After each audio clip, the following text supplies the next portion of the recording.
నా మీద వేస్తున్నారు. ఓహో అలాగా, ఆశ్చర్యంగా ఉందే. శుభ సూచకం. దేవి అనుగ్రహించినది. నీకు త్వరలోనే కళ్యాణము కాగలదు. నీవు కోరిన వరుడే నీకు లభిస్తాడు. ఆ అదృష్టవంతుడెవరో తెలుసుకోవచ్చునా? కళ్యాణి, కళ్యాణి.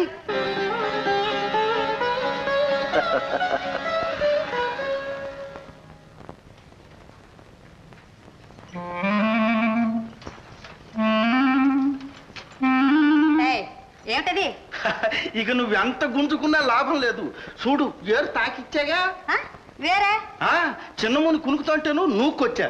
ఇక నువ్వు నన్ను వలచాల్సిందే. అయ్యో పాడుబుద్ధి, ఇది ఆయన పళ్ళు దోముకునే ఉత్తరైన వేర్రా. పళ్ళు దోముకునే ఏరా? ఈసారి అసలేరే అడిగి తెస్తా.